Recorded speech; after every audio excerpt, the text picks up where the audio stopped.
I have been studying English for 6 years, And?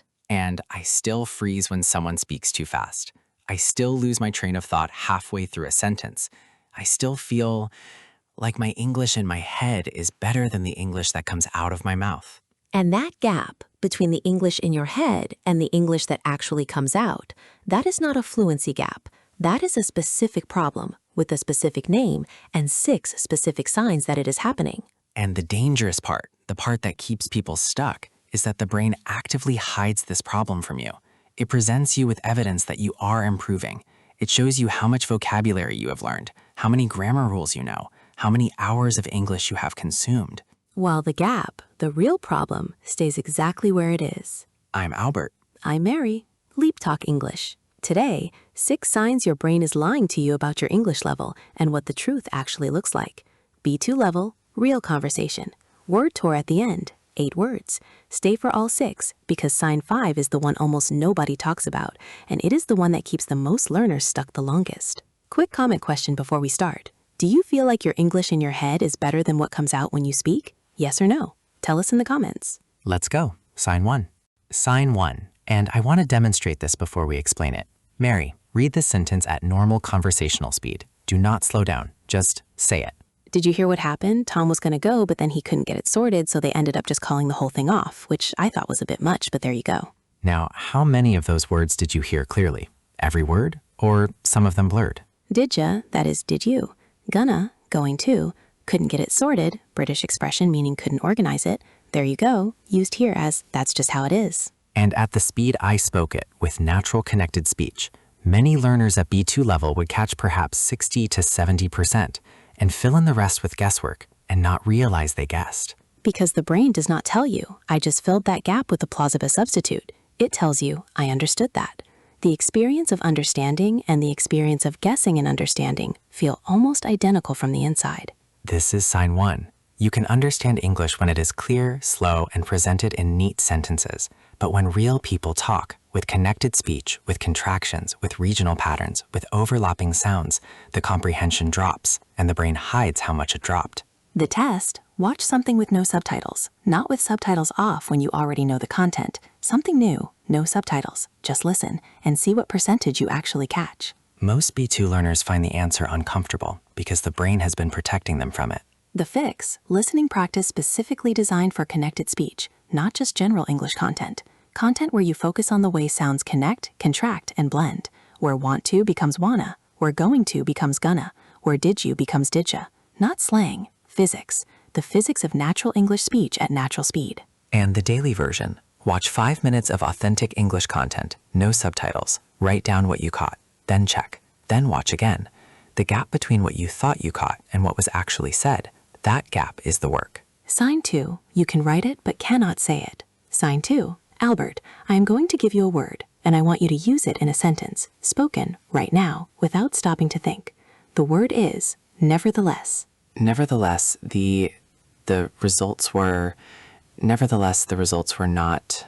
Actually, I want to write that sentence. And there it is. I know the word. I know what it means. I have used it in writing. I can construct a sentence with it if I have time. But spoken, out loud, immediately, it's stalled. Because I have never produced it at speaking speed, only at writing speed. And this is sign 2. The vocabulary you have is writing vocabulary, not speaking vocabulary. You have processed it slowly in reading. You have produced it slowly in writing. But speaking requires instant retrieval. No pause, no revision, no backspace. And the brain, again, hides this because when you read nevertheless in an article and understand it perfectly, the brain registers that as knowing the word, not as knowing the word at writing speed. The speaking speed retrieval is a completely different skill, and it has not been practiced. The test, take 10 words from your I know this word list, set a 30-second timer, produce a spoken sentence for each one, out loud, at speaking speed. No pausing to compose, just speak. Most learners find perhaps half the list produces fluently. The other half stalls, produces awkwardly, or requires a moment that in a real conversation would create a silence. The fix, active speaking practice for specific vocabulary. Not reading more vocabulary, not writing more vocabulary. Taking words you already know and drilling them at speaking speed. Sentence a day, spoken, out loud, for each new word you want to move from writing vocabulary to speaking vocabulary. Because the gap is not the word, the gap is the speed. Sign 3, you feel fluent alone but freeze with people. Sign 3. And this one almost everyone recognizes immediately when they hear it, and almost nobody has fixed it. Demonstrate it. Okay, I'm going to describe my morning commute, alone, narrating to myself. So I left the house around 8, later than I wanted. The traffic was worse than usual, there was some kind of incident near the junction, so I ended up cutting through the back roads, which actually worked out fine in the end. Fluent, natural, clear. Now, same content, but you are here, and you are listening, and I know you are evaluating. Go. So I left the house at around 8. There was traffic, some kind of incident near the junction. So I went a different way, through back roads, and it was fine. Same information, different English. And the difference is not my English level. It is the presence of a listener, and specifically the presence of a listener who might be judging the English. And this is sign 3. You have developed English that works in low-stakes environments, alone, in your head, in narration practice, in journaling. But the moment a listener arrives, the monitoring kicks in. The self-evaluation runs in parallel with the speech production, and the two processes fight each other. And the brain presents solo fluency as evidence of overall fluency. I spoke English fluently this morning. True, but this morning was alone in the car, not in front of a person. The fix, deliberate, graduated exposure, not throwing yourself into high-stakes speaking immediately, building a ladder. Solo narration, recorded narration, speaking to the camera, low-stakes real conversations, higher-stakes real conversations. Each step slightly more audience present than the last, until the presence of a listener stops triggering the monitoring reflex, because the monitoring has been worn down by consistent exposure to being heard. The goal is not to stop monitoring entirely. The goal is to reduce the monitoring enough that it doesn't compete with the speaking. Sign 4. You understand grammar rules, but break them when talking. Sign 4. Albert, tell me the rule for the present perfect. The present perfect, formed with have or has plus past participle, used for actions that happened at an unspecified time in the past, or for actions that started in the past and continue to the present, or for actions with present relevance. Perfect. Now, tell me about a film you have seen recently. Naturally. So I saw this film last week. Actually, it was really interesting. The director, he used... Stop. I saw this film last week. Which is simple past, not present perfect, even though the present relevance is there, even though I just explained the present perfect perfectly. Because knowing the rule and applying the rule automatically in real-time speech are two completely different cognitive operations. Knowing the rule happens in the analytical part of the brain. Applying it in speech happens in the automatic part. And for non-native speakers, the automatic part has not been trained to that rule yet. It defaults to the pattern that has the most practice, which is often the native language pattern or the simpler English tense. And this is sign 4. The grammar test score is high, the in-speech grammar application is lower, and the brain hides this by presenting knowledge of the rule as evidence of ability to use the rule. The test, record yourself speaking freely for 3 minutes, then transcribe it, then check it for the specific grammar point you know. The distance between your knowledge and your automatic usage, that is the gap. The fix is not studying the rule again. The rule is known. The fix is drilling the rule at speaking speed, not writing the rule, not explaining the rule, producing it, spoken, automatic, without pausing to check, until the automatic part catches up with the analytical part. Specific drills, specific patterns, spoken out loud every day, until the grammar you know becomes the grammar you automatically produce. Sign 5. You learn new things, but your speaking does not change. Sign 5. And I said before the episode that this is the one almost nobody talks about. And the reason is it is the most invisible sign of all, because it hides inside what feels like progress. Demonstrate it. Okay, this is a story I hear from learners constantly. I have been watching English videos every day for a year. I have learned so much vocabulary. My understanding of grammar is much better. I can follow native speakers more easily now. But, and here it is, when I speak, I still use the same words I always used, the same structures, the same phrases, the vocabulary I learned in those videos, it never comes out when I speak. And this is sign 5, passive acquisition without active integration. The learner is consuming English and genuinely improving their passive skills. Reading comprehension, listening comprehension, vocabulary recognition, these are all real improvements. But the speaking vocabulary, the words and phrases that retrieve automatically in real-time speech, has not changed because it has never been actively practiced at speaking speed. Passive acquisition feeds the recognition system, but speaking runs on the production system, and the production system only improves through production. And the brain, brilliantly, convincingly, presents the passive improvement as overall improvement because it feels like progress, because it is progress in the passive skills. The brain does not distinguish between I improved at recognizing this word and I improved at producing this word. It just says I improved. And the learner believes it because the improvement is real, but it is selective. And the speaking, the production system, has not received the same investment. The fix is deliberately cycling new vocabulary and structures through active speaking practice, not just consuming content. After every input session, pick 3 things you encountered, words, phrases, expressions, and produce them out loud, in sentences, at speaking speed, that day. Not the next week, that day.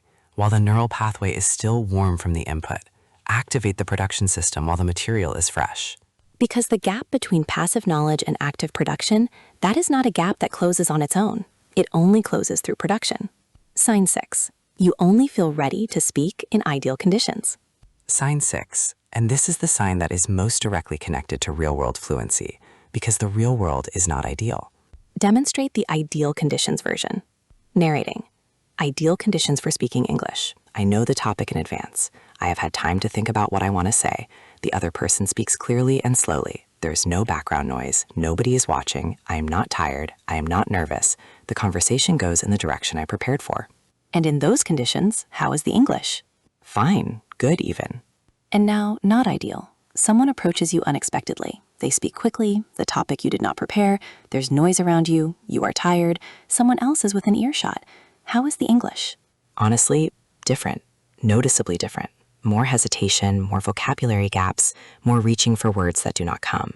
And this is sign 6. Fluency that is conditional on the conditions. Real fluency, the kind that functions in actual life, does not depend on the conditions being ideal. It functions under pressure, under noise, under speed, under unpredictability, under fatigue. And the brain hides this by providing evidence from ideal conditions. The 10-minute voice note to a friend that came out perfectly, the prepared answer in the English class that went smoothly. These are real, but they are not evidence of the same fluency as the unexpected conversation with a native speaker in a noisy room. The fix is deliberately practicing in non-ideal conditions, speaking practice with background noise, timed responses to unexpected questions, topics you have not prepared, conversations with people who do not slow down for you. The principle, you perform at the level you have practiced.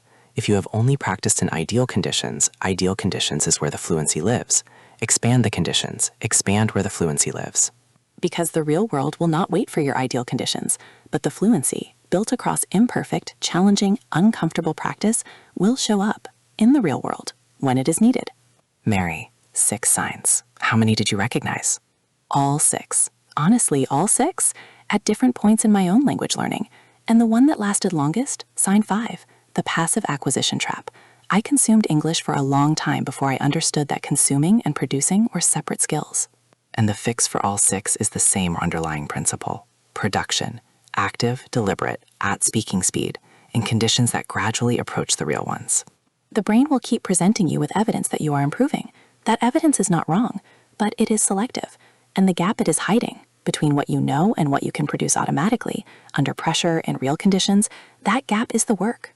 And the work is specific. It is not more listening, it is not more reading. It is production, speaking, practiced in the ways that match the conditions where the fluency needs to function. Which is everywhere, because real life is everywhere. First word, retrieve. To retrieve means to access and bring forward something stored in memory. In language terms, to retrieve a word or phrase means to pull it from storage and make it available for immediate use. The gap between recognizing a word and retrieving it at speaking speed is one of the core challenges for B2 learners. For example, she could retrieve basic vocabulary instantly, but the more advanced words she had studied stalled at speaking speed. Retrieval took a moment she did not have in real conversation. Or, building fast retrieval is not the same as building large vocabulary. It requires production practice, not more input. Repeat, retrieve. Retrieve. Next, passive. In language learning, passive skills are the receptive skills, reading and listening. Passive knowledge is knowledge you can recognize but have not necessarily practiced producing. Sign 5 is the passive acquisition trap, consuming more than producing. For example, his passive vocabulary was impressive. He recognized almost everything he read and heard, but his active vocabulary, the words he could produce spontaneously, was a fraction of the size. Or, passive improvement is real progress, but it does not automatically become active ability. Production practice bridges the two. Repeat, passive. Passive. Next, monitor.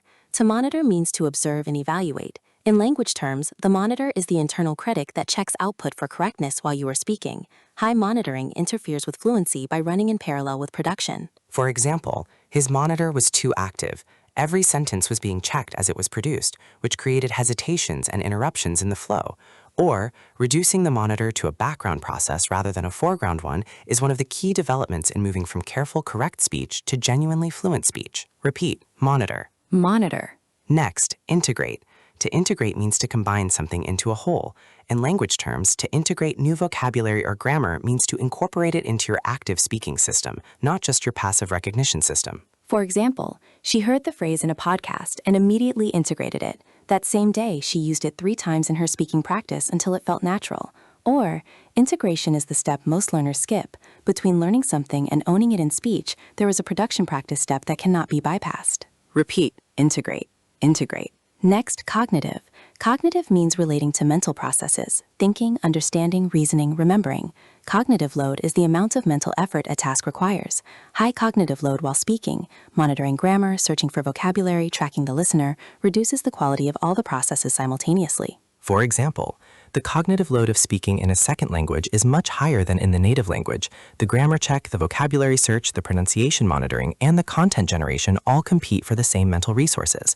Or, reducing the cognitive load of individual components through practice so that grammar becomes automatic, pronunciation becomes automatic, frees up cognitive resources for the content itself. Repeat, cognitive. Cognitive. Next, authentic. Authentic means genuine, real, not simplified or adopted. Authentic English content, films, podcasts, conversations, presents the language as native speakers actually use it, with connected speech, idiom, and natural speed. For example, the shift from adapted English learning materials to authentic native speaker content was uncomfortable at first, but the listening comprehension gap it revealed was exactly the gap she needed to close. Or, authentic input is not just more advanced, it is qualitatively different from simplified input. It contains the connected speech patterns that only exist at natural speed. Repeat, authentic, authentic. Next, threshold. A threshold is the point at which something changes, a level that must be crossed for a new behavior to emerge. In language learning, threshold refers to the point at which enough practice has accumulated that a skill becomes automatic. For example, she was close to the threshold on speaking fluency. Another month of consistent production practice and the hesitation would likely drop significantly. Or, the threshold is not reached by understanding more. It is reached by producing enough times that the production becomes effortless. Repeat, threshold, threshold. And our final word, exposure. Exposure means being placed in contact with something. In language learning, exposure refers to the amount and quality of contact with authentic English. Sign 6 is fixed by expanding the conditions of exposure, practicing in environments that match the real ones where the language needs to function. For example, her English had only ever been exposed to classroom conditions, clean audio, slow speech, prepared topics. The first time she tried it in a real noisy environment, she found the exposure she had practiced for did not match the exposure she was in. Or, expanding your conditions of exposure, deliberately practicing in harder conditions, built fluency that is portable, not just fluency for the comfortable situations. Repeat, exposure, exposure. 8 words, retrieve, passive, monitor, integrate, cognitive, authentic, threshold, exposure. Everyone names something that is happening inside your language learning right now, whether or not you can see it. This week, pick one of the 6 signs, the one you recognize most strongly in yourself. And for 7 days, do one thing that directly addresses it. One thing, specific, active, every day. Not more passive input, not more study. One active production practice targeting the specific sign you identified. 7 days. Because the brain will keep lying. The practice is how you tell the truth back to it. I'm Albert. I'm Mary. Thank you for watching. See you in the next one. Bye, everyone. Bye.